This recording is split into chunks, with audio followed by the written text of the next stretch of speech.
Alrighty, shot of FootyCast live from BackChat Studios, built by Grounded in season 2026. That is the Southern River Band. Shelterfootycast.com.au. You want a beer, get to Shelter. Get some beers into your shelterbrewing.com.au. Thanks to our sponsors today on Monday's show.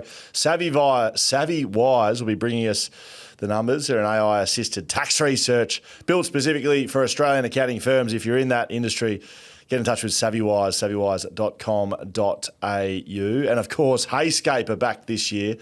HeyScape.com.au for the Escape of the Week. Mark Reddings joins me as always. Skeet, is that a new shirt, mate? How are you? No, it's an old shirt, but thanks for asking. It looks good. It was just a business shirt, just going to my next job. But, no, it's a great contrast with you and I. You look like you're about to...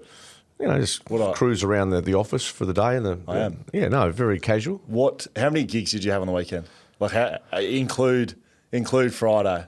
Did you have a gig Friday? Well, yeah, I did. How many gigs did you have over the weekend? No, I had a couple. I did something with Ben Cousins on Friday night. Yeah. Saturday, I filled in for Lee Spur in a room, and then called the footy for 6 hours, and I did Channel 7 on Sunday. So 4. Yeah, but that's, wait till waffle starts. Then we'll start to really get the spreadsheets out. Spreadsheet looking good? But it's looking good, but not as good as WA football, because for the first time, Schoey, since round 10 last year, both Docker supporters who are walking in front of us here and Eagles fans are just poking their head out of the window for the first time in 3 years, basically, have got a smile on their face. In fact, the Dockers had 2 wins on the weekend. The Eagles had 1, but it was good. What the waffle team?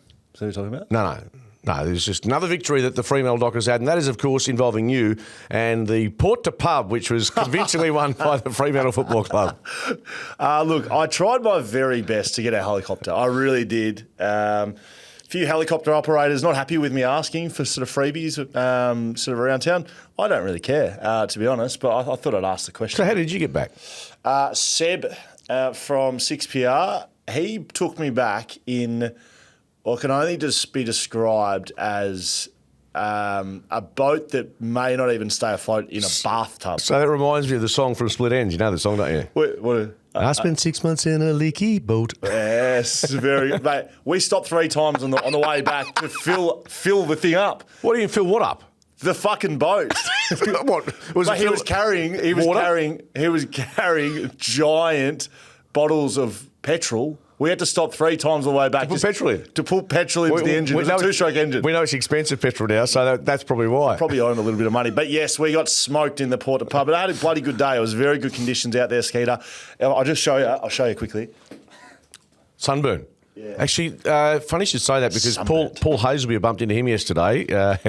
He said he got so sunburnt. Spurry looked like he's just been lying basically in a bin in an incinerator. He's a good swimmer, Spurry. He's a good swimmer, a good fella. But so what are they called? They're called the old salts. Old salts, and you are? Owls. Older, wiser, slower, larger. Larger, slower, yeah. Anyway, well done to the Dockers, the old boys, and to all of you who jumped in the water. Kudos to you. No sharks that I saw. Anyway, Skeet. But let's get into footy. It's been a big weekend. You said 2 wins. I had to go back to round 10 last year to when we saw that, Skeet. But as we do always here off the top, we get through the big issues in footy. And there's a couple off the top. Look, I think...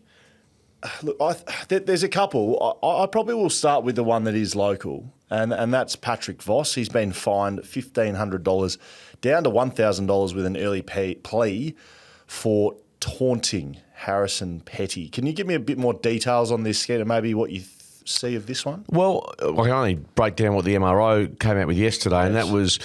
I think unsportsmanlike was one of the terminologies used, unacceptable. So, in essence, it's misconduct.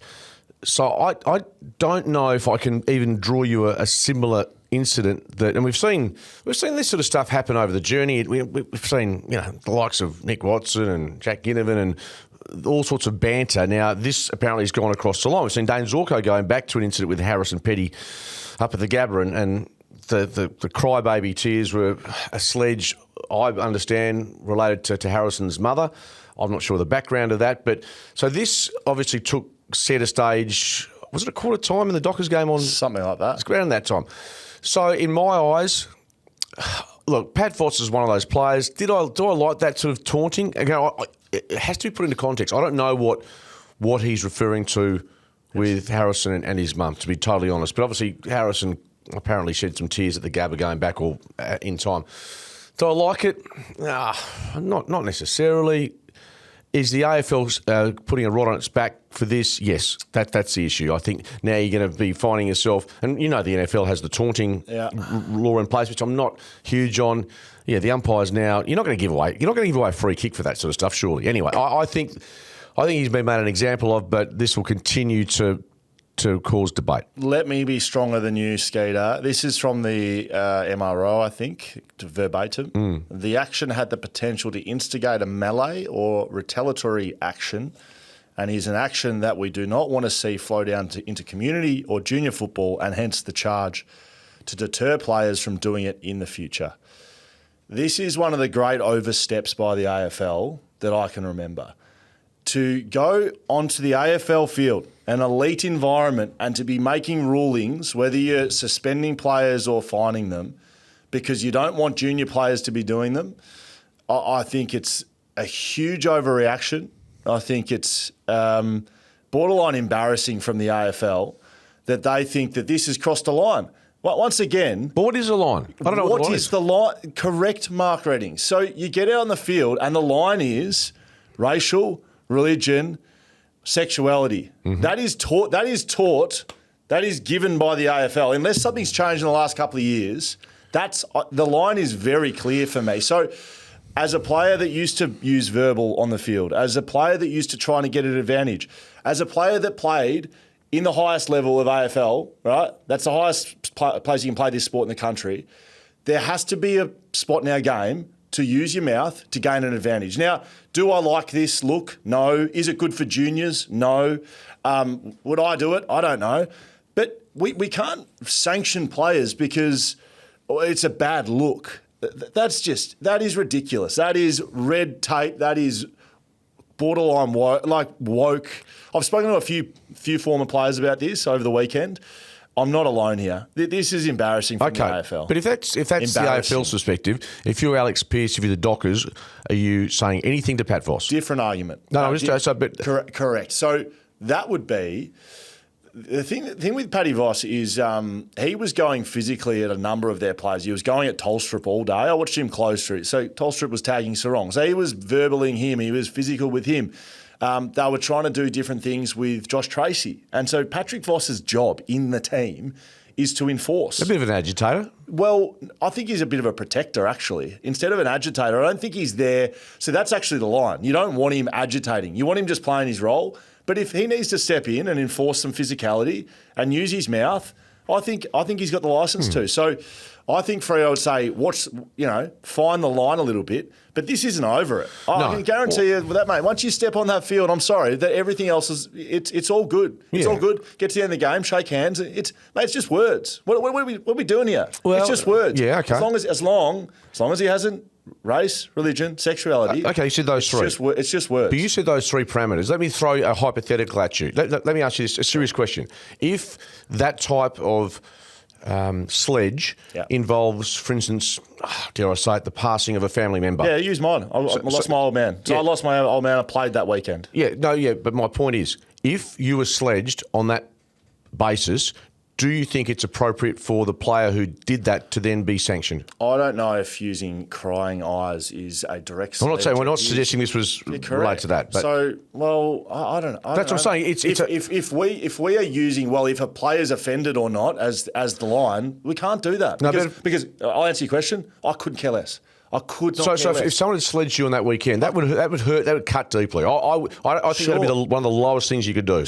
Correct. However, but you're asking me if I would be offended by it, and it's a no. I tell you, the blokes who, if they'd heard it, your teammates, that would go after that player very vigorously, and rightfully so. I agree with you, but then, so what do we don't use verbiage? We're just saying, well, don't talk to other players because we don't quite know how they're going to react. We don't know if he's having a bad day. We don't know if we're going to hurt his feelings too much. But it's different to having a sledge, as you suggested, the players, Essendon players, whoever it was, when Hawthorn played and the two boys who got on the scissor lift. I mean, that's different. That's game on. Sam Mitchell doing the injecting things, I was fine with that. What's wrong with that? They were injecting drugs into themselves. It's been proven. So is that the line? What about now we can't publish the weight of players? Can you call someone a fat C? Can you do that? That was a question posed to me yesterday. I was with Paul Hazelby. I'll say who it was. He said, I used to cop Fat C every week. Now we can't publish weight. So his weight, is that over the line? It's embarrassing, mate. You can't enforce this. This is a disgrace. Because once you get out there, right, it's all good. You're trying to win a game of football in an elite environment. This isn't junior football. This is not okay for kids in junior footy. Not even close to okay. You cannot do it at junior level. If any of the juniors are listening to me right now, this is not all right. But just because things happen at an AFL level doesn't mean that juniors cannot do it.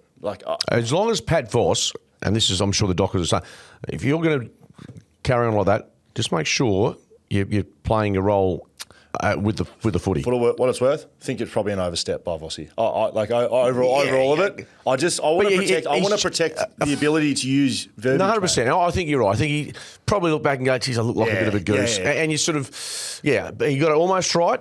But I think he'll learn a bit from that. Yeah, that's just. I think the AFL would look at themselves at this fine and go, oh, gee, I reckon we've butchered this a little bit. All right, Skeet, we're going to keep moving. Christian Petrarca is one of 7 over the weekend, and all big names relatively at their respective clubs to have done a hamstring. You can expect 21 days for all of these guys, by the way. If you see anything else, then you can spew up. Christian Petrarca, Tom Liberatore, Kalachi, I reckon that's tendon. I saw that happen. It looked bad, didn't it? Spoke to his brother, and he was sort of like, we don't know yet, but didn't look good. Connor Rosé, that doesn't look good. That could be tendon. Tom Lynch, Toby Nankervis, and Anthony Caminiti. 7 hammies in 1 week. Is this to do with how the game is being played? It feels too coincidental in one weekend. I think the pace of the game, and it's fast. It's really quick. I mean, it is as quick as I've ever seen the game.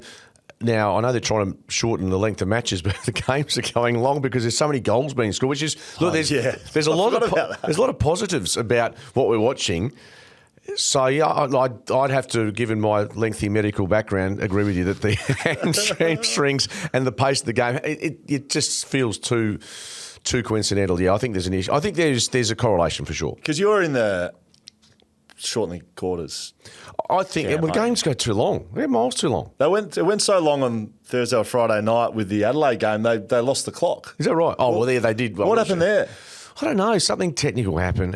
Look, because it was so tight and Adelaide were coming and Bulldogs are holding on and there was confusion on the benches and in the coach's box. Felt like we were back to Channel 10. The countdown clock. The 5-minute warning. And you lose the clock. The fire it explodes on the screen. They're going... The animations. Oh, yeah. Anyway, are you in favour of the old Channel 10 style or the modern day? I like knowing how long there is left. Everyone does. And then why don't we know on the ground, on the day, what's left in the game? If you're sitting in the grandstands, you know what you've got to do? You've got to go on your phone. So can you make that point you made to me off air? It's a good one.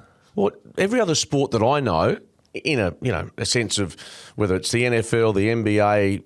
ice hockey. Oh, yeah, they've all got a clock where you know how long to go in the match. Soccer's one which doesn't. That's bizarre. You can have 8 or 9 minutes of injury time or extra time, time added on. So, but my point is, if everyone else knows, including the signs that go up, 30, I mean, if it's on the big screen, who cares? The players still only have 8 seconds to kick after taking him. Nothing changes in that sense. No. So why not allow people to have access to that? That's just my point, which I know you... No, I probably agree with you. It doesn't really... we'll live with it. But the fact is that a couple of kids here just are they wagging school or no? They're just catching a bus. They're going to the shops. Get to school, kids. So the clock itself... Look, Bevo... Matty Nix, I think they all they knew how long to go. But it was a bit frustrating if you're watching on the TV. Get to school and you turned out just like Mark Reddings. What was your favourite subject? What was your favourite subject? I know it wasn't maths. I got an A in maths. Maths 4, which is like yes, I know. Really basic. What was your favourite subject? Didn't really have. We used to do English Lit, where we used to go and sit on a Friday afternoon in the lecture theatre at Trinity, and a guy called Duncan McLaurin was my teacher, and he used to put on a movie, and we used to watch a movie, and then I'd fall asleep. So it's great. Like, it's a Friday afternoon snooze. It's like working from home. Except you don't have a wife and daughters trying to wake you up like you do at your house. Oh, yeah. What are you doing? You can't sleep in here. Get up. Don't watch TV. Get up. All right, there was a time clock through the Crows. and a bit else going on. Skeeter, good stuff only story for this week. Please keep sending these ones in. I want to hear about good stuff only across the weekend. If you're playing local footy, if you've seen something good happen, if someone's kicked a bag from the back line, if there's someone at your footy club you want to shout out, get in touch with us. I want to start featuring these on the show. Very close to having a naming rights partner of this part of the show. Is there anything you won't sell? No, that's right. My soul. No, that's gone. No, that's gone. Gone. FootyCast at backchatstudios.com.au. You'll get us there. Shout out FootyCast on socials as well. Ronan has gone very vanilla with this one and hasn't gone deep searching for it, but I like it. Tasmania win their first ever game in the VFL, beating Coburg by 17 points on the weekend. That's a good story. Didn't see the vision, but by all accounts, there was crowd was enormous. Yeah, that's great. I mean, Tassie's coming, and we know that Brendan Gale's going to put together a pretty imposing lineup off the field and on the field. Hopefully, it's going to be a really interesting time. And I think it's great that they had that turnout, a victory, a bit of a fairy tale. And look, bottom line is they're 2 seasons away. Can you believe it? Can I give you a bit of insider information here, Skeet, that no one else will have other than right here on the Shelter FootyCast? You fire away. So worked Fox Footy Saturday, the Fremantle game, Freo Melbourne, and Jack Rewalt was flown over. They flew a couple of big dogs. Yeah, I saw David King just sort of putting these, get the makeup on. And so King is in a bit of trouble because he's not allowed to start drinking piss again until North Melbourne win 2 games in a row. So they won round 1 and then they did what they did yesterday. So he's got a long year ahead of him. Does he like a drink? Yes, he does. Okay, yeah. So he's disappointed. That being said, they've got Essendon and Carlton, I think, back-to-back coming up. So he might be back by about mid-April. I'll get to North Melbourne in a little bit. But Jack Rewalt, Tasmanian, very, very sort of in-depth chat pre-game with Alex Pearce. I was sort of getting ready to broadcast, and there's a lot of slapping up and a lot of dabbing and a lot of chest pumping and I'm doing the trade now, right now. Really? Yeah, we'll take your top at couple of first rounders and send off Alex in 2 years. Is that right? Yeah, I think it'll do. Do you reckon like the NRL will be able to do that? You know how the NRL are doing deals 2 years in advance? Oh, exactly. You see, a player X says, I'm going to Parramatta in 2027, which would be announced today, for instance, without any issues, and they just play the year out. In our industry, it's frowned upon. But, yeah, I think that all these sorts of deals will come into focus. So that's you're suggesting there might have been something. Oh, well, they're not discussing contract terms pre. What, out in the middle of the ground? I was right there, yes. Okay. That was very, very matey. Bit too blatant. Tasmanians, they sort of get along, I'm assuming. Sort of a bit like Canadians. If you saw another Canadian, you'd... Yeah, I'll gravitate to them. Yeah, correct. Yeah, they gravitate to me. You wish they gravitated to you. Fucking Pamela Anderson. Jeez, you'd be that happy if anyone she gravitated Wayne to you. Wayne Gretzky's daughter. Anyone. Wayne Gretzky's daughter, Ronan. Are you across that? Have a look. She's married to... Dustin Johnson, I think it is. Have a look. Just find whether you put some shoes on and find out what's going on there. So, in the tipping, Skeeter, talking about what's going on. You're 4 from 7 this week. Terrible. 2 of my losses were by less than a kick. You're a bit like sort of vanilla. North Melbourne. They're terrible. It's weak. North Melbourne. The tip that I shied away from was St Kilda, and they won, and so I'm an idiot. Well, Skeet, I went 6 from 7, mate, and I missed GWS. Yeah, so do I. Yeah, so, well, of course you did. You're 4 from 7. You're lucky to get any of them. I'm 13th in the competition. I am absolutely firing on all cylinders. Yeah. I am absolutely flying. But it's a bit like you winning the 2018 flag with me winning the West Footy tipping last year. What? Well, after that... The pinnacle? Yeah, which I did last year. I've gone backwards. And it's just I've fallen off the key. In 3 years from now, I'll be doing like what you do. Couldn't win a game. Delisted. Say that I'm retired. Yeah, all of the above. So don't worry. Like you, I've found my Everest. So that's the pinnacle, is it? Winning the footy tip. I'm talking footy tipping. Yeah, I know. Analogy. That's the pinnacle, is it? Well, what did you get? I got nothing. Yeah, correct. I got kudos. Yeah. In fact, I got left out of the first week. This was Jackson Barrett, good bloke, but left me out. The winner and now I'm back in because I've just massaged a few things. So you see, okay. So this is what I like to get to the bottom. So you're a bit upset. You put an email strongly. No, they asked me, "Do you want to be in the footy?" Yeah, no worries. I won it last year, so why not? And then I probably. So, sorry, do you want me to? You want the winner back, do you? And then the West, I go, I'm not here. Jackson, what have you done to me, brother? And they said, it was a bit hectic because they got people at randoms in there. See, that's a brewing story. The West leaves out reigning tipping champion Mark Reddings. Can we get that as a title of the podcast? So you were upset, clearly. I'm upset. I'm just confused. I'm going... So you didn't do nothing about it. You obviously flicked off a message. No, I just text, so, mate, any you danger. want them tips? I'm the reigning champion. You've got blokes like our mate Carlo Tizzano from the Western Force. Carlo's in there. Oh, mate. Oh, come on. Mate, there's politicians, anyway. And they couldn't squeeze Mark Reddings in. Well, they have now. The game. Are you at the top? No, I'm not. Well, not after this weekend. I'm back to, as I said, think of 2018 and then what happened after you after that. All right. Well, I'm disappointed from the West. They've done some poor things over the last few years. Very good spot the game to get your information. Don't start promoting it now. They didn't even put you in. All right, Skeet, let's get into the games. Shelter Brewing Co. Beer fresh from the Busselton foreshore. Fremantle defeated Melbourne 17-16, 1-18, 10-10, 70. A big stat thanks to SavvyWise of Fremantle's goals kicked so far this season. 48% of them have been in the first quarter and 3% of them have been in the fourth quarter. It was almost similar vibes. They jump out, they smoked Melbourne out of the gates, and then second quarter Melbourne started coming back. And I don't think Justin Longmuir and co were overly happy about it. No, if you're going to break it down like that, absolutely. But their first two quarters this year have produced a total of 101 points, Geelong and against Melbourne. And that's been a bit of a sticking point for them, I guess, over the last 4 or 5 years, is how slowly they've started. So they've addressed that, not sure how and why, but it's come to pass. They are starting games well, which, let's be honest, if you're to win games of footy, it's the best way to be playing. You have 5 goals in front at quarter time. Yeah, they didn't finish off Melbourne as they could have.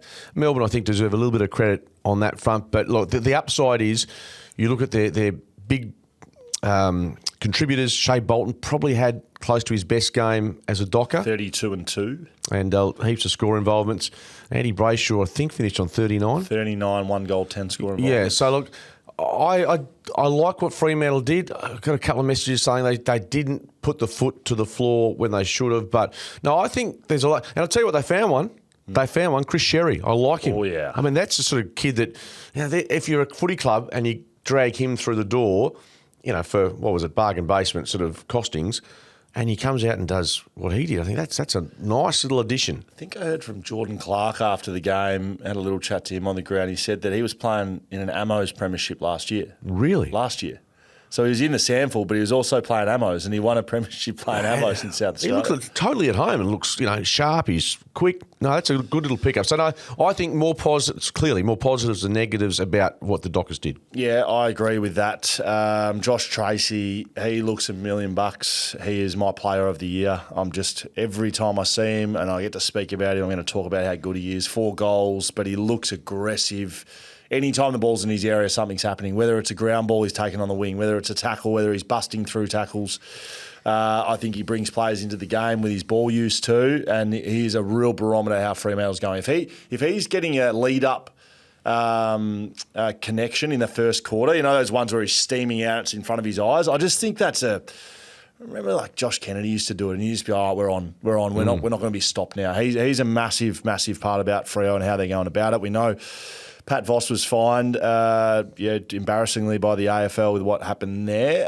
Colton Tolstrip, West Australian, put a fair clamp on Caleb Sarong. Yeah, he did a good job. And that's, bear in mind, this kid's only, came from Subiaco, and I'm not sure that he's played many roles like that during his brief AFL career. So, but yeah, I think you even forecast this going back with Hayden Young out that Andy Brayshaw would be given more midfield time, and that's his go, isn't it? I think he played better, though. I looked back at the stats and centre bounces. He was in like 84% of them against Geelong, so it wasn't like he wasn't in there. I just think when he's in there, he needs to be in those top 2 sort of players, and whatever role he changed with. He had 14 touches in the first quarter, which is as many he had the week before. He had 39 disposals. One of their best. Murphy Reid, very good, 24-2. Okay, well, a lot of positives. Let me just ask you a couple of, not negatives, but question marks. He's become the whipping boy now. Jai Amos, one on him, and Sean Darcy about how he's tracking at the moment. Jai Amos, keep playing him. This is the thing, right? I think Patrick Voss is contributing. I think Josh Tracy's contributing, and Jai Amos well held. You don't often get to see what we saw at West Coast yesterday, where every single player gets to kick goals and have a contribution every single week. So they want to play those three talls. As soon as you take him out of the lineup, It changes the dynamics, doesn't it? completely changes their forward line. You put someone smaller in, and they will change the way they play. They will be playing with three talls. So if it's not him, Someone else. it'll be some other taller player. They want to play Luke Jackson as they want to play him. If they take Amos out, then Luke Jackson stops playing the way he plays. Then Sean Darcy stops playing the way he plays. It has a domino effect. You can't just look at Jai Amos and go, well, he's not playing well, get him out of the side. For who? Who are you going to bring in? What I do notice, and again, it's only just watching from the commentary box, is I remember Jai Amos when he came into the team, I thought he was a really good lead-up forward. Yeah. And I just reckon he's caught in between the way he wants to play as a forward. So, yeah, I think he's still got plenty of tools to work with. But, yeah, he's the piece inside the forward 50 that you just hope can have his own little niche and little area to contribute. Sean Darcy, he had a really good pre-season and did his calf, and it set him back away because I watched him closely. He doesn't look to be moving well. As the new ruck rules hindered him? Don't worry about that. Every ruckman's going to combat that. I think you need to give him. I reckon what they've said is we're going to give him a month, and we need to see him moving better than he is now because the first week he wasn't moving well. I watched him closely in the back half of the game. I don't think it's fitness either. It looks like he's limping. It looks like he's limping. But he always has. I mean, I put it to him. I put it to him after the game, sort of off air. I said, mate, it looks like you're limping. He's like, no, I'm not limping. No. I think it's because people say the same to me. Like, so I get up. I got to the restaurant last night. Go to the toilet. He goes, "Are you limping, Dad?" I said, "No, just." What restaurant did you go? I just went to the Subi Hotel for my wife's impending birthday. So just happy birthday, Victoria. Yeah. So what did you got? That's tomorrow. Just a surprise. Just something. Chocolate? Left field. No, better than that. Is it? Yeah, mate, don't worry. Anyway, I'll say that offline after. The limping is something that I think it's just a natural gait that just looks like you're sore all the time. Are you limping, Dad? You just go to the toilet. I said, no, I've just been sitting down for a bit. That just happened. And Sean Darcy looks but like... the only difference between you and Sean Darcy is he's an elite AFL player and you're Mark Redding sitting at dinner at the Subi Hotel. That's a very good point. There's a fair difference. No, it's a fair point. So it's okay for you to limp. No, but I can see where Sean's coming from because, just gives you a little bit of sympathy occasionally if people think you're, not travelling well if you haven't kicked as many goals or as many touches. He needs to be at the highest level of fitness possible to be able to contribute, I think. No, I agree. He's not quite there. I reckon he's got another couple of weeks. If there's not an improve in output, he had one kick, I think, and 5 touches or whatever he had, and competed with Gawn, but Gawn was very good. But bear in mind this week, a whole new dynamics. We'll speak on Thursday about it. Toby Nankervis is not there, so they're going to be almost just ragdolled the Richmond Rucks this week, I would have thought. So while they keep winning, and if they can get some base fitness back into him and get him moving well, he's definitely in their best squad. Finally, Luke Ryan, late in for Brennan Walker. Yes. 24 disposals, 11 marks. I think he looked exactly like Luke Ryan. Did you see any? Did you? Yeah, no, he had COVID the weekend before. He was really peed off. He wasn't playing early in the season, but yeah, he looked like he normally does. And whether he was given a bit of a needle by the coaching just to, get your act together and we'll get you in the side, but he gets a reprieve and it ended well. Both pick Freo. West Coast defeated North Melbourne 17-9, 111 to 15-4, 94. And Can I cut my beard? Is that what the thing was until West Coast wins a game? You thought they'd win no games. No, I didn't say no games. I thought tip North Melbourne and West Coast. I think that's the best they've played for a long, long time. Eagles' first win in 308 days, the big stat, thanks to SavvyWise. I thought they did look good. I thought their skills were subpar for most of the day, but what the wonderful thing about footy is you can rectify something like that, and we've seen teams do it. We've seen teams that aren't the most skillful win games of footy with effort, with defensive pressure, with intensity, with the willingness to work together, to cover for each other. Everything that goes on off the footy. So there's 17 other blokes on the field other than the bloke with the footy, right? So you got one bloke butchering the ball, which they did a lot yesterday. So I'm not going to talk up something that didn't exist. Both teams. Well, it was poor skill-wise. But West Coast outworked North Melbourne by far. They looked as if they were out on their feet after quarter time north, to be brutally honest. And now their first term, they kicked 7. You thought, oh dear, this is a replica of the Gold Coast. But you're right, they changed a lot of dynamics. And we don't want to get into the numbers too much, but contested possessions 159 to 139 in favour of the Eagles. I remember doing a stat last weekend on the Gold Coast where I think Eagles had won 6 of the past 46 matches in contested possession. So they had just not winning contested possession. So that is an area of the game that they definitely had a victory in yesterday. So pre-game of this one, they had lots of fans out in the field. Didn't know that you were going to be involved in the in the sort of pre-game sort of celebration. Hey fellas, this is an email from Trent. Hey fellas, long time listener, long time abuser, mostly for Schoey's West Coast hate. But anyway, I digress. It was good to see Skeeter in the run-through for West Coast. Never give up on your dreams. Week done, Skeet. So we've got to send a photo by Trent.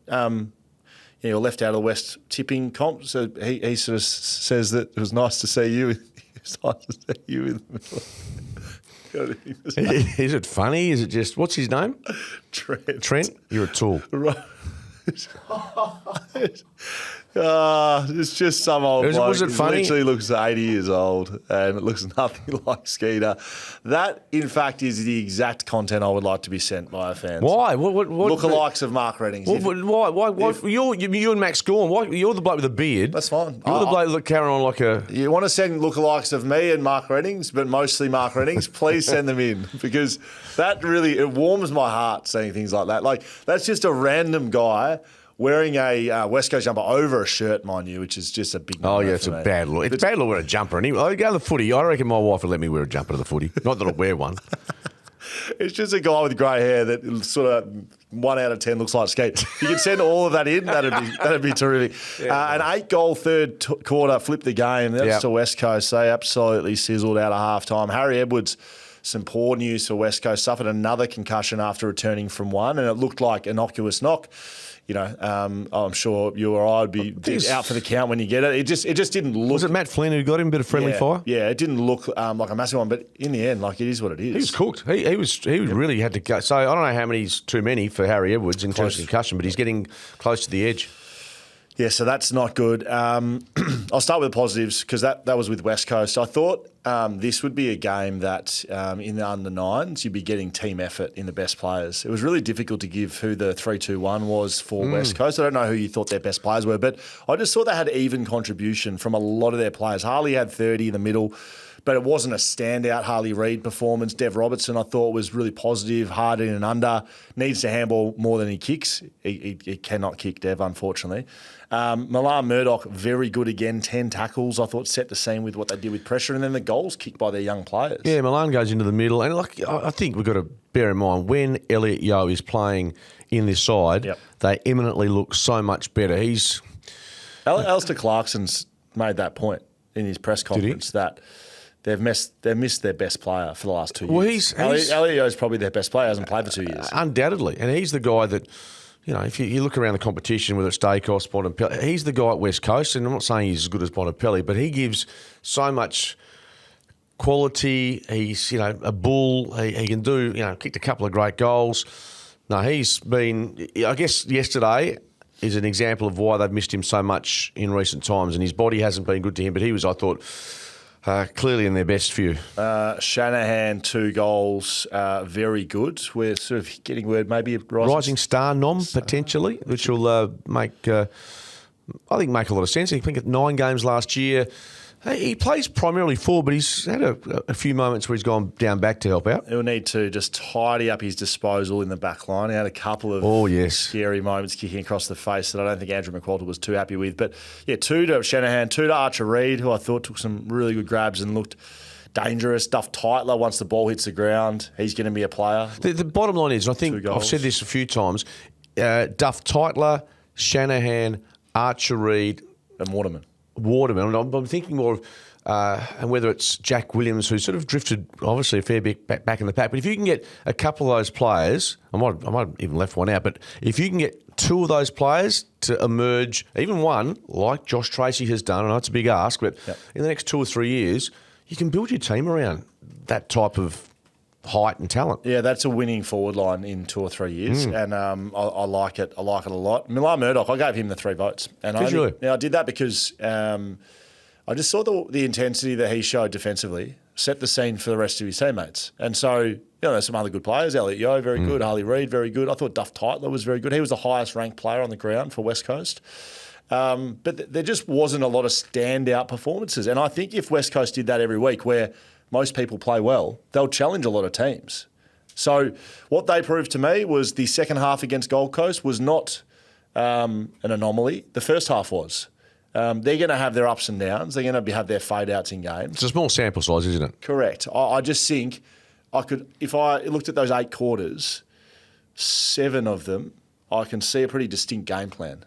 Build on defensive pressure, trying to turn the footy over quickly, and then moving the ball to their goal kicking forwards, like getting it in there and being dangerous. So, to me, they've got a game plan there. They've got some gaps in their list, clearly, but I'd be very positive if I was a West Coast. Yeah, and they've got a couple of number 1 draft picks in there. They've got some of these young players that, unlike, say, Essendon, they've got some really good young talent, which they'll take another 2 or 3 years to reach their potential. But keep building your list that way. I love the fact, we're going to see, hopefully they'll most likely get a good draft hand this year and build from there. It's a one-off. They've got Port Adelaide this weekend, away from home. It's about being better on the road if they're going to win those 5 or 6 games that I think we're sort of expecting that they might do this year.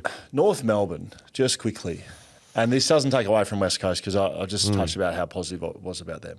They looked nowhere. They for the entire second half, even though they won the last quarter, it was a very soft win of a quarter. They got a goal from 50-metre penalty. They had a couple of just soft turnovers over nothing. They were outworked. They were outworked, mate. I looked up on multiple occasions. Their entire team was walking. West Coast players were looking around going, where's the North Melbourne player that should be running past me on the wing here? Oh, they were cooked at quarter two. From where I sat, I looked visually in the second quarter, thought, they've run out of legs here. I heard Alistair Clarkson speak. He was telling some big furfies and clearly was trying to be. I thought he was in damage control in the press conference by saying, "Oh yeah, really really happy with how they fought." It was overall positive. They were nowhere. They've lost to a team that won 1 game last year, but poorly. Like even though the margin wasn't terrible, that flatters North Melbourne. You lead by 4 goals at quarter time, and then you don't give a whimper. I agree, and they've got a lot of talent in that side. I mean, Sheasel racks up the numbers. I'm not sure 40 disposals. Yeah, but some of his disposals weren't as effective as what they could be. Larky kicked 6. Larky's a gun. Now, he was my guarantee of the weekend, wasn't he? The Solar. SavvyWise guarantee. Yeah. What was my Homewise Solar guarantee of the week, Ronan? Okay, I'll leave that I think yours was to do with Hayden Young missing multiple weeks. Right. And mine was about Nick Larky kicking more than 5 goals. And he did. Well done. Although Ruben Jimby was very good once moved on to exactly. And the ball, they didn't see much of the footy. When he came in there, though, he was very, very... He's the guy. If he's not there, they're in But outside of Larky, Sheasel, LDU, falls away very quickly in terms of contributors. That's why I liked West Coast. They probably had 13 or 14 contributors that all did their roles. North Melbourne maybe had 4 that won their position, Tristan Cherry being the 4th. Just quickly, Charlie Comben, does he get time for his little whack on Harley? I sort of kept missing the replay. I haven't seen that properly. What do you think? I hope not. He's a backman, so I hope not. Okay, fair enough. We'll let him off. It was. I mean, Harley was going over for a chirp. Yeah, Harley's going for a chirp. I don't know. I've got no problem. Look, if I was in charge of the tribunal, which I think I could be, Skeet. Right. I've got no problem with that. If Harley wants to go over and start something, which he did, I've got no problem with him doing that. But then if you get a little chip because you're going to chirp, play on. Like, bad luck. Don't go looking for it and then you cop a little one and then... I was less happy about him lying around on the ground like Clayton Oliver back in the day with Will Schofield. Bit of carry on from Harley. Okay. Up you get. Like, if you're going to go over and chirp a bigger player than yourself and he just gives you a little chin music, up you get. Don't you think? Do you agree with that? So match review officer Will Schofield has delivered his verdict. Let's have a listen to how he described the incident. Listen that. Yeah, go there, chirp, get a whack and play on. I think personally, the general public, majority of it, would rather hear what I just said than Oh, Charlie Cobden has been. We've adjudicated this to be low to medium impact with a high enforcement rate, and we're going to be giving him 1 week, but down to a $3,000 fine with early play. It's just garbage. Wouldn't you rather just a bit of just how it is? Go and chirp a bigger play than yourself, get a little chin music, up you get. I think it's good, Skeet. Very nice. You picked North Melbourne. That's disgraceful. That is disgraceful. Oh, Ben Cousins sledged me on the phone. He goes, no loyalty. Like, I'm not loyal to the Eagles. I'm just loyal to my tipping. I'm the reigning champion. Well, and now I'm in the toilet. It's just North Melbourne. You got sucked in. I got sucked in big time. There's a lot of people who got sucked in by North. You can't trust them. I can't trust myself at the moment with the tipping. It's shite. Hawthorn defeated Sydney 14-15-99, defeated Sydney 13-4-82. Scoreline flattered Sydney in this one, 17 scoring shots to 29. Big stat, thanks to SavvyWise. 34-year-old Jack Gunston has started this year second in the Coleman medal race, ageing like Skeeter, like a fine wine. I tell you who's ageing like a fine wine is your old mate, Tom Barras. He was enormous on Thursday night. And I thought first quarter, in brief, Sydney played the game on their terms. Really, they're good attacking. Yep. Attacking-wise, they've got their game in order. Not so sure about defensively how they're sitting at the moment, Sydney.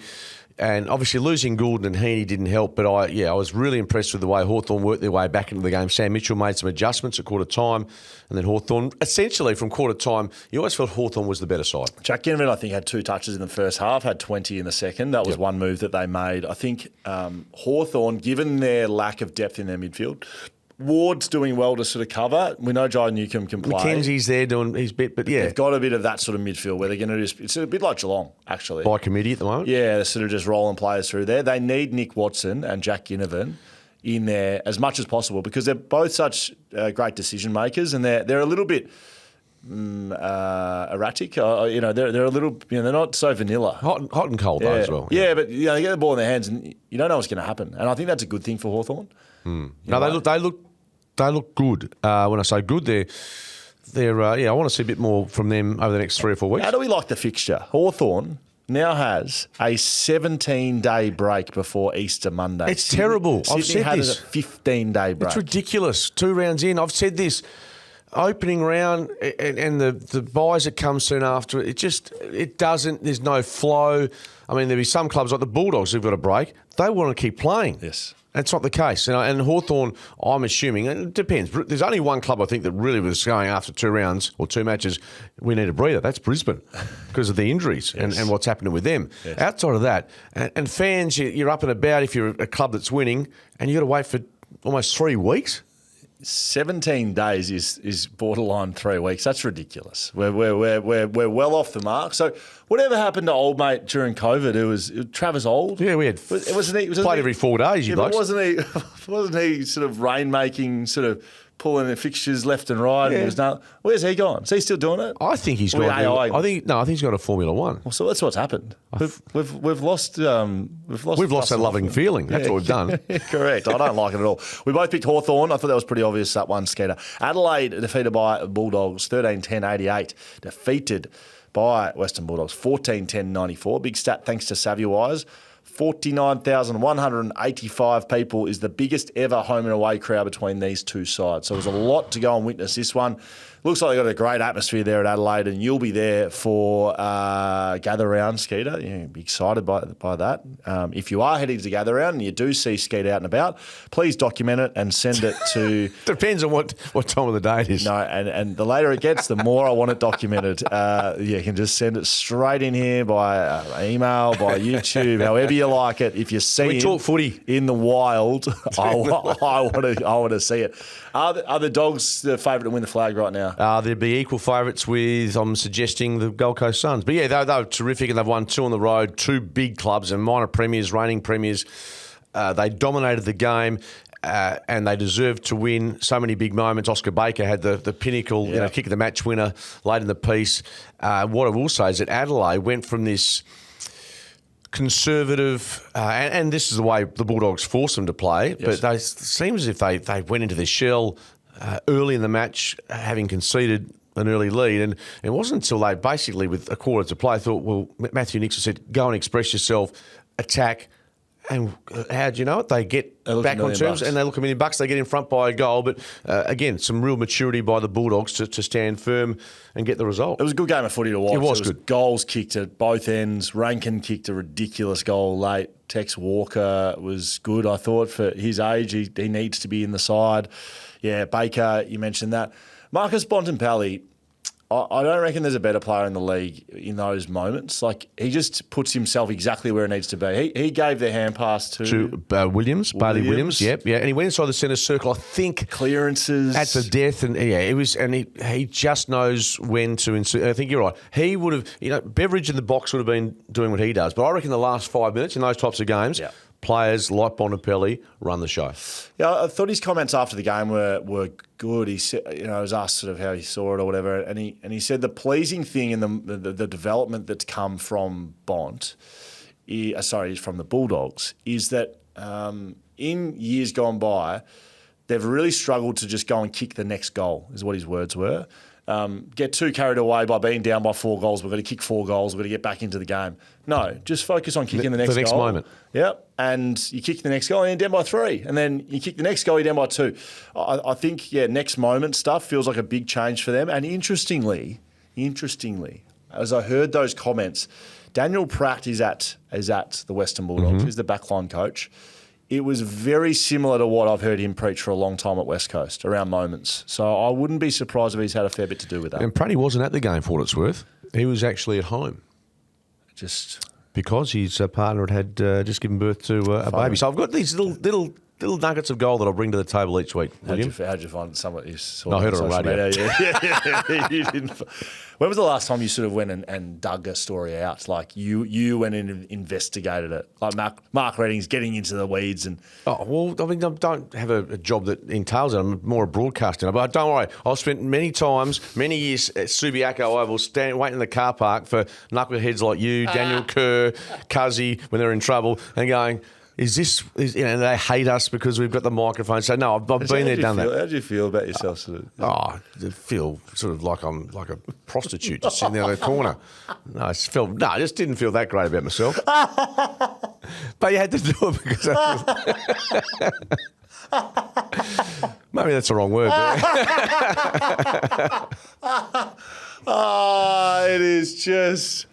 It is just. But you're standing on the corner there, you're going, and people are looking at you like you're nothing. But that's going back 20 years ago. I've come a long way since then. I'm sitting when someone drives past with a couple of dollars hanging out the window. I've come a long way though. I'm sitting in here with you. It's just, my life's just I've come a long way. I mean, you got gigs coming. I just don't know if there's a busier, more well-paid man in media. So Baka Kumis was great in defence of the Bulldogs as well. I thought. Who? Baka Kumis.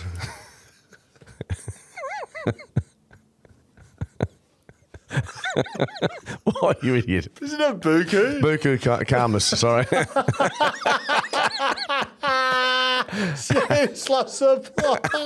I was looking at something else. Baka Kumas. Yeah, sorry. Buku Karmas. Did I say Baka Kumis? It's so good. It's just good. Yeah, no, he was great. Buku Karmas. Yeah, Buku. Mate, he was good. I liked him a lot. Right, let's go. This is going along. You pick the Crows. You idiots. You pick the Crows. Local prostitute. I'll pick the Dogs. I'm absolutely You're sizzling as you say. I am.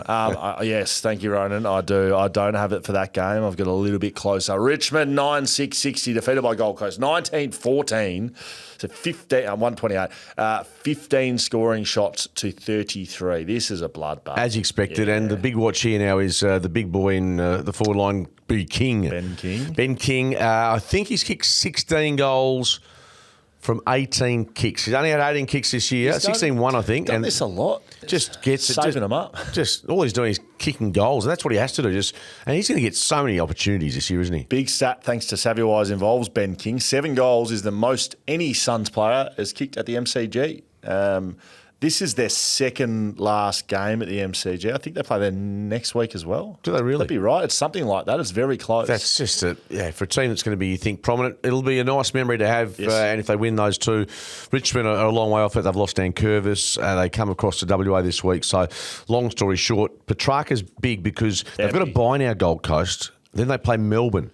And I'm sure he'd love nothing more than to play against Melbourne. 21 days. 21 days, unlikely. He won't be playing. It's just more big because once you start doing hammies early in the year, you're more likely to do another one. So he's going to have to spend the 4 weeks. Like they'll definitely do 21 days, maybe even more given his age. I think it's disappointing for the Gold Coast Suns, but they've got plenty of cover for him. We don't need to talk about Richmond, really. They were outplayed throughout. Suns are still the bookies' favourites, by the way, just in front of the Bulldogs. But track injury and Rao's return timeline has been pushed out a little bit, so he's not coming back as soon as we would have thought, just fading them a little bit. They haven't really been challenged, Gold Coast. Who have they played? Geelong. Geelong were very flat. They looked poor. Yeah. They've played West Coast. They're not going to lose too many games on the Gold West Coast. Coast. Yeah. And they've played Richmond. And are they going to play 2 games in Darwin again this year? They're home away from home. Yeah. So if they are, you've just about banked those two as well. Skeeter pick Suns, I pick Suns. Giants 10-14-74 defeated by Saints 11-12-78. This is the HeyScape escape of the week, Skeeter. Absolutely down to the dire moments of this game somehow, because it looked like St Kilda had this one wrapped up, but sort of put the shades up too early, and then the Giants started coming home 20 seconds ago, came within 4 points. Jesse Hogan kicked one to get them within that. The HeyScape escape of the week, saying it HeyScape, not just finding the perfect place for your accommodation, it's about the whole experience we'll find at each of the unique locations scattered across Western Australia. HeyScape.com.au, mini cabins dotted all around WA. If you want to stay with your better half, I would be checking out HeyScape.com.au. This one, Skeeter, was an escape for the Saints. They needed it too. If they went 0-3, I reckon Ross Lyon starts getting a little. I reckon there's a bit of a conversation at least. No doubt. No, that was they got a real jump though, didn't they, on the Giants, who were flat as a tack in the first half. Well, Lightning delayed this one by about an hour. Yeah, it was. Yeah, so there was a bit of weather around, but what they did was St Kilda managed to jump the opposition away from home. It's very important. So no, they were terrific. Like their work. I'm having a look for Naz's numbers on the weekend. Was he prominent to any degree? Yeah. So bear in mind this game was happening just before the Dockers game, so didn't get the eyes on it as much as I would have liked. Lockie Ash ended up with 39 disposals. Wayne Miller had 27 in this one. So reasonable return. I don't think that's the win you're going to ride home with. They've struggled to score this year, St Kilda. They haven't been putting up big scores on the board. Lockie Ash had 39 disposals, I think you're about to say. The new guys at the Saints going okay. Flanders had 23 touches. TDK had 27 hitouts and 21 disposals. Jack Silvani had 16. Liam Ryan had 4 touches. Jack Buckley, I believe, was knocked unconscious on the siren, the final siren. So I think he's going to be in concussion protocols for this one. Jack Sinclair's having a very, very good year for what it's worth. And I'm glad I've included him in my dream team. Anything else you want to touch on this one, Skeet? Not really, but inside 50 count, just looking at that, 62-53. So the Saints had enough entries, as they have, I think, for the first 2 games where they lost. But you're right, I think that victory just takes the heat off the Saints and Ross considerably. Kel Wilkie had 11 marks and 11 intercept possessions, thanks to SavvyWise with the numbers. Kept Hogan very, very quiet. Jesse Hogan kicked 2 goals. Port Adelaide defeated Essendon 20 goals 13, 10 goals 10, 133-70. Big stat thanks to SavvyWise. 15 matches is now Essendon's second longest losing streak in their history. Longest is 17 during 2016. Was that when they were sort of on the roids? Yeah, it was. Look, Port Adelaide are not very good. They were beaten convincingly by North Melbourne. And we just saw North Melbourne. Yeah. North Melbourne were physically hard to watch. Like, it hurt my eyes to watch them play. Essendon are nowhere. And I reckon they're firming for wooden spoon favourites. I told you this before the season started. People laughing at me. Oh, Essendon will fight back. Their list sucks. Their captain wanted to leave. They're fighting for a wooden spoon. They are no good, Essendon. Brad Scott has declared them selfish the weekend and demoralised. Demoralised after two games. Two games. That's a big demoralised. Call. That's a big call. And what have they been doing? What have they been doing all pre-season? What have they been doing? No. Demoralised. Yeah, wow. It's a bad public word to use 2 weeks into the season. How do you reckon fans feel? Yeah. I reckon they're demoralised. I think he's trying to be honest, but I think, it's probably publicly. You might be saying it privately, but they just feel, and listening to Essendon supporters after the game, they were just gutted. It's probably a good word to use. Yeah. He's being honest. Yeah. They would be demoralised. But Where's the hope here? Yeah, well, the players, you don't need to be getting the players to hear that. But nonetheless, they are cooked, as you said, this early in the season. And, look, I don't see any easy out for them. Port Adelaide, well, we don't really know what Port Adelaide's like. They're going to lose Rosie for a period of time. He could be done for a lot of the year, Skeet, if it's tendon. Yeah. Horn Francis, 3 goals and 26 touches. His quality is there. Lukosius came back in the side, kicked 3 goals. Aliir took 19 marks. Aliir had 19 marks. With those little chippy balls at the back? But like that summarises Essendon. Like if you just, without seeing how that happened, I reckon you could figure it out. Essendon folding back, not being defensive, and Port Adelaide just using the loose player. You don't have 19 marks against teams that are any good defensively. They suck defensively. Yeah, I'm not going to waste too much more time on Port and Essendon, but it was the match that expecting a Port win, but that margin, it leaves a lot of questions for those at the hangar. We both picked Port Adelaide, so you went 4 from 7. Yeah, you've said that 4 or 5 times. Yeah. 6 from 7. Look, you love getting the peacock sort of get the feathers out when you have a good day. I'm top 20 now. Top 20? I'm top 13, actually, if I'm going to be really honest. I'm top 13. I'm 13th. Shelter Brewing Co. Beer Fresh from the Busselton foreshore. Questions, comments and emails, we'd love to hear them. We are giving a slab of shelters to the best comment of the week. Ronan, have you got last week's winner? Brearley, with his statistics that he sent in, well, Skeet said he had way too much time on his hands, first and foremost, because he went and found every time that West Coast had been beaten by one player. Anyway, I thought it was some pretty impressive research. So Brearley, he's getting sent an online voucher to buy a slab of shelter. So are you happy with that? Because you gave him a clip. No, I was only being facetious. No, well done to him, because that's important that we find out those little nuggets. Hopefully we'll start getting a bit more of them through after he's had a couple of shelters and there's sort of a little bit left of centre. Emails coming in thick and fast. You can send them in FootyCast at backchatstudios.com.au. This one is from Daniel. Was Schoey's solution to not being able to find a way back from the swim to hire a doppelganger? And this is on Reddit, on the AFL Reddit. How did Max Gawn change into a suit that quickly? So people are saying, look like Max Gawn. Well, there's a bit of Maxi about you. Yeah, shaved head and a beard. Probably. Lacking All-Australians, Premiership captain. No, you both played in a Premiership. No, I'm lacking a fair bit of on-field. Yeah, that's okay. But, you're both lads in your day. You didn't mind having a drink or two. Went back you and you're one of us. Now look. Boring old prick. Gordy used to drive up and down the freeway smoking darts, didn't he? Very good. That is me interviewing Andrew Brayshaw on the field after the game. I do look a bit like Max Gawn. Skeet is far the better singer from New Way after my effort to sort of cover Mondo Rock last week. Yeah, I think that's a fair comment. Oh, I don't. I think that's, there's you can swim better, I can sing. What did you say? What did you pull out just before? Yeah, you had a bit. Oh, 6 months in a leaky boat. That's split ends going back into. Have you heard of split ends? Yes, I have. Oh, yeah. good. Yes. When they used to play? In the 80s. Okay, perfect. Thanks a lot. Yeah. Well, do you used to go out to them? No, I was only a teenager, but I remember them as a band. They're a very popular band. They're Australian, New Zealand, bit of mix. Money New Zealand. Australian, New Zealand. Well, they're mainly New Zealand. They're from New Zealand. They're from New Zealand. Yeah. Also is Russell Crowe, but do you reckon we claim him? That's a good point. Yeah. Trevor, you guys don't, but there are some commentators. So he's prefaced this with a bit of a. Yeah. You guys aren't the issue, but there are some commentators saying what a great job Greg Swan is doing since joining the AFL. He joined the AFL prior to the finish of last season. He has totally missed the mark on AFL fixturing.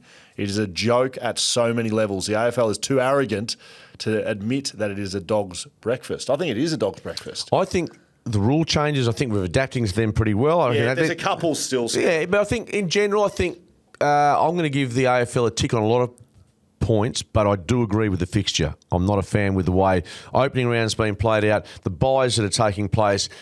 I haven't even looked at the ladder. I have not even looked at the ladder at the moment. It's pointless. So I think that's a really good message, and I think it's one the AFL will listen to next year. Yeah, not this podcast, but messages from other people. Lee, no, I won't say that. No, I won't say that. Run into no, I won't say that. What did you run into? No, well, we can't just tease it now. Who you run to? It's the Richard Goyder. Yeah, he was at the footy on Saturday. So he came over and said, "Really enjoy the Shelter FootyCast." He does. Skeeter, mate. He's in the footy tipping comp as well. Yeah. It was in the West one. Yeah, Is he in the Shelter one? I'm not sure if he is. No, he listens to this. Yeah. He does not. No, I think he has a little listen. He wouldn't do. Mate, he came up and said hello. Mate, he runs Qantas and Westfall. He's not. What? So he doesn't have time to listen to podcasts? Well, not ours. Love your chats, guys. Very fun. Schoey, I couldn't say how many times you were dropped, but I was always remember you as a great hard-working player. As a West Coast fan, that's my memory of you. What, getting dropped, Lee? No, hard-working. Good. Thank you, Skeet. On Instagram, Jamison says, CDT is the best West Coast rookie coming through, highest ceiling. Job Shanahan I'd have in front of him at the moment. It's 2 games in for CDT. I'll take both. Yep, I agree. Saxon on Instagram says, Harley trying to challenge for most fined player with the incident he's been in. You reckon you get fined for that one? Which one was that? Actually. I mean, what was he? What did he do? Who, Harley? Did Harley do something? No, he didn't. No, he didn't. Sorry. I was just going back to the start of the show. Toby Green, who was fined on the weekend, he has just taken back the lead in the overall most fined player in the history of the game versus Zach Butters. He was fined for striking Windhager, which is his 31st charge, for a total of $49,350. Zach Butters, for what it's worth, is on $49,125. So Toby Green's just gone ahead in those stakes, Skeeter. You got a spare 50 lying around? No. You are dishing them out. No, only to family members. Yeah, correct. Zachary, how bad were the umps in the Eagles v Kangas game? I reckon they got a bit wrong. Actually, that's not a bad shout, Zach. I just don't know if they're putting the best in the game. North Melbourne, West Coast, 3 p.m. on a Sunday. I don't think we're getting the very best. I'll be totally honest. The umpires I haven't really noticed. So didn't yesterday. I was, you might say that they were terrible. I have no recollection whether they were good or bad, which means, pretty neutral. Anthony is asking, will there be enough fuel to fly the Eagles fans over to Victoria come September after that victory? Well, that's a good question. I think let's just get past Port Adelaide. This is a good one to finish on, Skeet, from Growan. Which coach will be sacked this year, if any? And he says, why will it be Brad Scott? But will a coach be sacked this year, part A? If so, who will that be? Oh, I think round 2. You hope not, but history says I reckon someone's going to sack this year. And I think the 3 candidates are Michael Voss to get him out the door quicker if Carlton don't improve with the way that you're seeing them play, Brad Scott, and Ross Lyon if they go another 3 losses in a row after just scraping across the line against the Giants. No, Ross runs the club, so he'll be there till the end, I would have thought. Okay. Voss is a bit of a wild card one, but not beyond the realms if they don't turn for home. Alistair Clarkson just saying hello. If North Melbourne play how they did and I just saw them, Alistair Clarkson's in that group. Absolutely. At the end of the year. I think... they'd pull the trigger early on that, I reckon. Do you? Yeah, no, I just... If they did that, if you reckon that was watchable, that was... No, I'm just saying, I think that's a... I think there's more to that. I think they'll be better than that this year at North Melbourne. So. They'd have to be. Skeet, sorry, kept you a bit late, mate. We are done here on the Shelter FootyCast. Thanks to our sponsors, SavvyWise, HeyScape, Grounded and Shelter for this one. Make sure you get all your questions and comments in. Skeet, have a great week. Yeah, I just want to say a personal private apology or public apology, as it turns out, to Buka Kamas, who I mispronounced poorly. It was on the run, and to his family, I rate you as a footballer. Don't know you as a person, Buku, but I look forward to calling your name with great confidence on radio or television. Thanks, Buku.